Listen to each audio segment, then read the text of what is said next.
Live now to Tel Aviv and Harel Chorev, a senior researcher at Tel Aviv University's Moshe Dayan Center, and we thank you for joining us.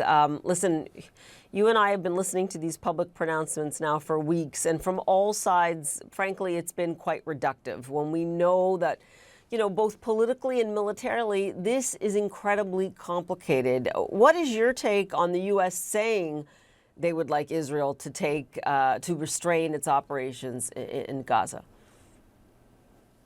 Well, first, good evening, Paula. First, I must say there is a conflicting issue here. On the one hand, the American wants Israel to wrap it up as close as they can, 2 weeks, 3 weeks by the end of the year. And on the other hand, they want Israel to lower the intensity. Now, we need to understand these are conflicting goals because if you're working fast, you cannot work cautiously. And so you need time to work cautiously.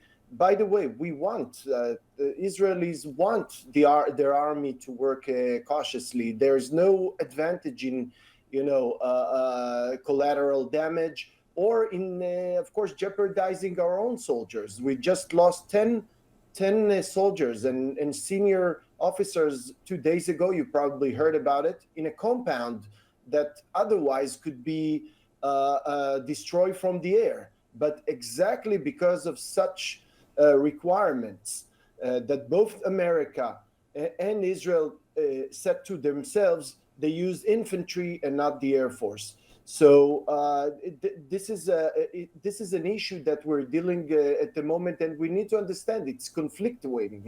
You cannot do both. Wrapping it up in a short term and work and to lower your intensity. It just doesn't work the same together. However, I must say I heard Jack. Sorry. Go ahead. Yeah. No, go ahead. I'll let you finish. No, I must say I heard Jack Sullivan yesterday night, and I must say I was very, very impressed. First of all of us Israelis are extremely grateful to America and the president in particular for what they're doing for us. I think this is really stunning. But I also heard him speaking about the current issues, and my impression is that we're on the same page eventually.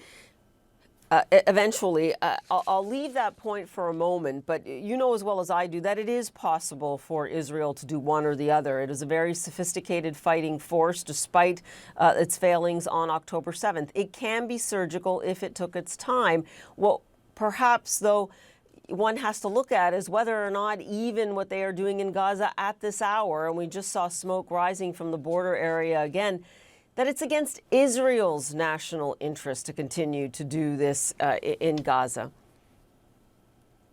It is Israeli interest. Israelis, right to left, liberals to conservative, everyone are extremely united behind the goal of eliminating Hamas. I cannot really stress how the October 7th was a watershed or historical point for us. So the question is, of course, how to do this.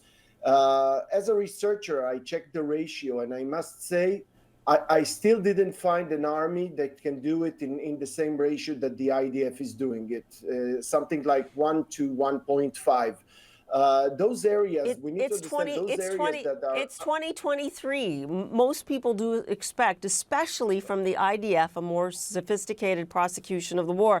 But I want to leave it there for a moment. I think in speaking to the IDF in the last few weeks, I've also tried to pinpoint progress, right? Because Israelis are interested in progress, with so many people saying that Hamas cannot be destroyed, will not be destroyed. What evidence do you see that, whether it's weeks or months, that progress is being made? First of all, as a historian, I can say there's no such thing. Any organization can be eliminated. You know what? Even ideas can be eliminated. But let's start with the organization. The Nazis were eradicated. The ISIS was eradicated. So any organization can be eradicated. I don't accept that notion that Hamas cannot be eliminated. But really, in military terms, we're talking about 80 to 85% out of the northern Gaza Strip, which is already done. the IDF is still fighting there, something like 15% Hamas force that remain there, tough ones, by the way, in the Shujaiya and Jabalia. And in the south, in Khan Yunis, we're talking about the destruction of 50% of their force.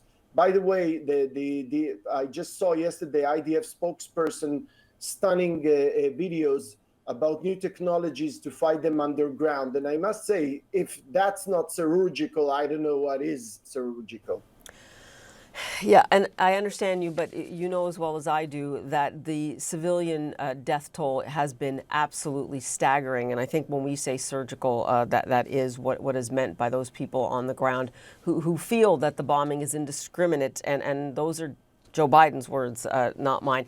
We have to leave it there for this evening and this morning. I thank you for being with us. Really appreciate it.